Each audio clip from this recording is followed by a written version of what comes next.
Therapist said, listen, Glennon, I don't know if we're going to save your marriage, but we've got to save you. We've got to host a reunion for you. We've got to vote your body back on the island.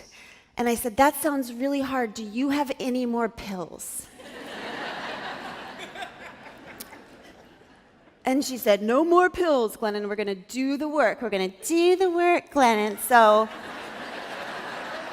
hate the work. So, for me, part of the work was to go to yoga, okay? So yoga ended up saving me, but I hated it at first because it was so woo, you know? So one morning during the separation, I was just in so much despair that I was actually scared of myself. I felt like if I started crying again, I just might never stop, right? So I picked myself up off the bed and I went to yoga. And I walked into the yoga studio. And my instructor, my regular instructor, wasn't there. So the receptionist pointed me towards this new room. And I sat down in the room, and you guys, it was 1,000,000 billion degrees in the room. And I was so annoyed because my life was so hard already, and now I didn't have any air conditioning, right? And then the instructor walks in, and she says, welcome to Hot Yoga. And I was like, oh, holy hell, this is on purpose. They're doing this on purpose. And then she says the following, like Oprah.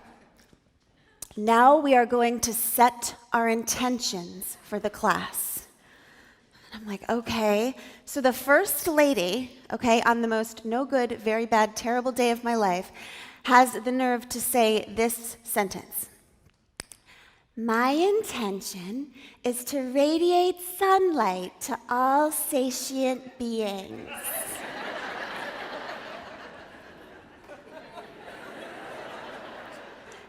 And everybody else said some crap like that, and all I could do is glare at them and think, well, my intention is not to stab all of you to death,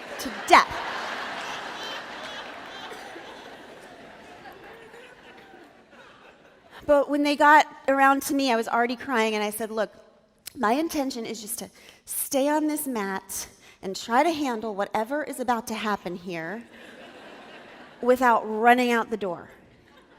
And the room got really quiet, and the instructor looked directly at me, and she said, okay, honey, you just be still. And I was like, all right, well, that sounds easy. I can do that, right?